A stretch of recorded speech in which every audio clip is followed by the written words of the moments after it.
Hello students, आज हम discuss करने वाले हैं मनी का पार्ट थर्ड, जिसके अंदर हम डिस्कस करेंगे इंडियन मॉनेटरी सिस्टम के बारे में। साथ ही डिस्कस करेंगे कि मनी सप्लाई क्या होता है और क्या आपने हाई पावर्ड मनी के बारे में कभी सुना है, तो वो आज हम डिस्कस करने वाले हैं। तो चलिए स्टार्ट करते हैं। मेरा नाम है विकेश श्याप और आप देख रहे हैं इकोनॉमिक्स की 95+ सीरीज।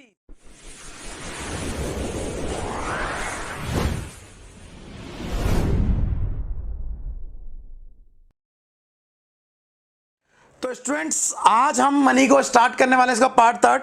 तो उससे पहले बता दूं, आप बहुत दिनों से गायब थे भाई। टाइम से आ जाया करो, टाइम से पढ़ लिया करो। पता नहीं बीच बीच में कैसे गैप लेते हो, ठीक है?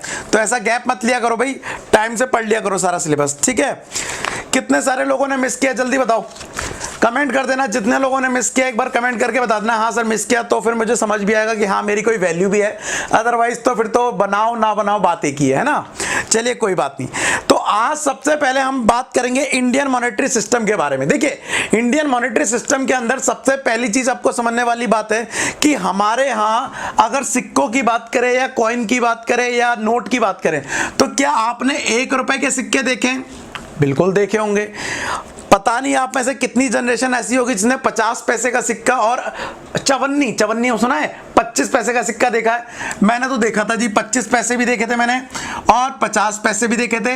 राइट नाउ आपका जो जमाना है, आप जो देखने वाले हैं वो कौन से वाले हैं? 1 रुपए वाले हैं। उसके बाद आपने 2 रुपए का सिक्का देखा होगा, आपने 5 का देखा, और आप तो ये जमाना है जो 10 का भी सिक्का देखा है किसी ने, है ना? उसके बाद करेंसी आप देख ही रहे, नोट की फॉर्म में तो 5 का भी है, 10 का भी है, 20 का भी है, 50 का भी है, 100 का भी है, और सबसे बड़ा नोट जो इंडिया में चल रहा है वो 2000 का है। बट क्या ऐसा हो सकता है कि हम अपने 2000 रुपए पर जो लिखा हुआ है कि मैं धारक को 200 रुपए या 2000 रुपए अदा करने का वचन देता हूं? 2000 के नोट पे क्या लिखा है? मैं धारक को 2000 रुपए अदा करने का वचन देता हूं। बट ऐसा है क्या कि अगर मुझे इसके पैसे ना चाहिए होंगे, इसके बदले मुझे गोल्ड या सोना चांदी ये सब मिल सकता, तो क्या वो धारक देगा? क्या जो गवर्नर है वो क्या पैसे पे कर देगा? नहीं। देखिए, पहले ऐसा हुआ करता था कि एक सिस्टम होता है जहां पर कन्वर्टिबल करेंसी सिस्टम होता है। कन्वर्टिबल करेंसी सिस्टम वो सिस्टम होता है जहां पर आप अपनी करेंसी को गोल्ड में, चांदी में, इन सब में कन्वर्ट कर सकते हैं। लेकिन इंडिया के अंदर बेटा कौन सा सिस्टम चलता है? इंडिया के अंदर चलता है इनकन्वर्टिबल सिस्टम। तो सबसे पहले इसके बारे में समझ लो क्या होता है। India present monetary standard can be term as a inconvertible paper currency. मैंने बताया इनवर्टिबल पेपर करेंसी मतलब जिसको गोल्ड और चांदी में कन्वर्ट नहीं कर सकते हैं। The monetary system in India manage and control by the RBI. आपको पता है इंडिया के अंदर जितना भी मॉनेटरी सिस्टम है, एंटायर मॉनेटरी सिस्टम को हमारे आरबीआई जी कंट्रोल करते हैं। उसके बाद में बात करूं, और इंडिया के अंदर चलता है क्या है? डॉलर। इंडिया के अंदर चलता है जी रुपया, पैसा। वैसे हम मेन करेंसी जो हमारा नाम है उसका नाम क्या है? रुपया। तो बेटा हमारे इंडिया के अंदर मनी चलता है, मनी जो की है रुपया चलता है, ठीक है? ये समझ आ गया। दूसरी चीज अगर मैं आपसे पूछूं कि इंडिया के अंदर आरबीआई कौन से नोट छापता है और कॉइन छापता है, और हमारा फाइनेंस मिनिस्ट्री कौन कौन से नोट छापता है, तो वो भी समझ लीजिए। देखिए क्या बोल रहा है, the RBI print and issue currency notes of different, ठीक है? हमारा जो आरबीआई है वो सारे नोट छापता है। कहां से लेके?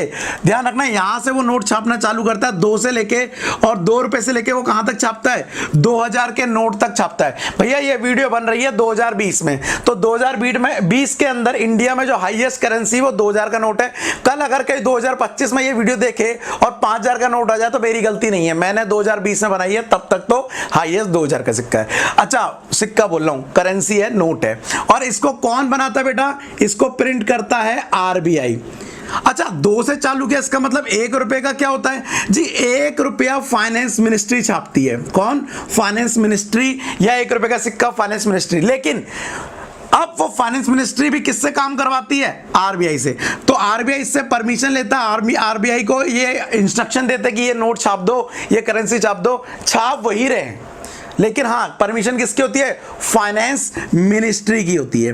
अच्छा, एक और चीज, क्या हम इंडिया के अंदर अनलिमिटेड पैसा छाप सकते हैं? या कोई भी करेंसी या कोई भी कंट्री हो गया, कोविड का टाइम चल रहा है, कोरोना वायरस का टाइम चल रहा है, बहुत ज्यादा पैसे की तंगी चल रही है, तो क्यों ना सरकार अनलिमिटेड पैसा छाप दे।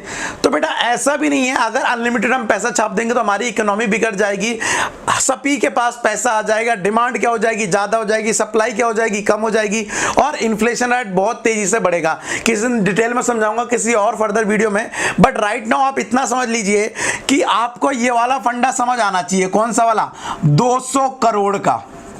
कितने लोगों को 200 करोड़ का फंडा सिस्टम समझ पाता है? पता है? नहीं पता है? मैं बताता हूं। तो देख लेते हैं कि क्या है ये टॉपिक। देखो, the RBI print and issue currency notes of different domination. जो भी होता है, फॉर एग्जांपल 2 रुपए से लेके 2000 तक का नोट सारा कौन प्रिंट करता है? यहां पर हमारा आरबीआई करता है। ठीक है। अच्छा, एक और चीज मैंने बता दिया, एक चीज आपको समझनी जरूरी है। यहां पर इंडिया के अंदर एक मिनिमम रिजर्व सिस्टम होता है, ध्यान रखना क्या बोल रहा हूं उसे, minimum reserve system, minimum reserve system. इसके तहत किसी भी गवर्नमेंट के पास लगभग 200 करोड़ का मिनिमम रिजर्व होना चाहिए इन द फॉर्म ऑफ बेटा gold and foreign currency, and foreign currency. अब इसके अंदर भी फॉरेन करेंसी और गोल्ड के अंदर भी क्राइटेरिया है कि इतना गोल्ड होना चाहिए, लगभग 115 करोड़ का, और इतना समथिंग वो होना चाहिए, बट उस पर हम नहीं जाते। आप इतना समझ लीजिए कि इंडिया में नोट प्रिंट करने के लिए, अभी मैं इंडिया इंडिया इसलिए बोल रहा हूं क्योंकि आप और मैं इंडियन है, ठीक है, इंडिया में नोट प्रिंट करने के लिए कम से कम 200 करोड़ का मिनिमम रिजर्व होना जरूरी है। उसके बाद आपकी मर्जी जितना आप नोट छाप लें, लेकिन मिनिमम रिजर्व में क्या क्या, गोल्ड और फॉरेन एक्सचेंज होना चाहिए। एक चीज और, उसके बाद मैं लास्ट एक लाइन, उम्मीद करता हूं स्टूडेंट आपको ये लेक्चर समझ आ रहा होगा। वेल, आप सोच रहे होंगे अचानक से पढ़ते पढ़ते सर कहां से आ गए, ये वीडियो क्यों रुक गई। तो भाई मैं बताना चाहता हूं, इसकी ऑलरेडी वीडियो मैंने कंप्लीट बना रखी है, जस्ट आपको इन्फॉर्म करने के लिए कि जी ये लेक्चर अवेलेबल है, आपको बताने के लिए मैंने ये वीडियो बनाई थी। तो अगर आपकी इसकी वीडियो डिटेल चाहिए, विच मीन्स पूरी वीडियो चाहिए, फुल वीडियो का लिंक डिस्क्रिप्शन में दिया हुआ, जाके क्लिक कर लो, प्लस वहां पर आपको इसकी प्लेलिस्ट का लिंक भी मिल जाएगा। प्लेलिस्ट मतलब जहां पर आपको सारी वीडियो क्या होंगी, अवेलेबल होंगी। वेल, इसके अलावा अगर आपको लगता है कि समझने के बाद आपको कोई डाउट रह गया है तो प्लीज कमेंट में लिख देना, मैं उसके ऊपर फर्दर वीडियो बना के आपके डाउट को क्लियर करने की कोशिश करूंगा। चलिए फटाफट उसको देखिए जाके, मैं मिलता हूं आपसे नेक्स्ट क्लास में, तब तक के लिए thank you, tata, bye bye.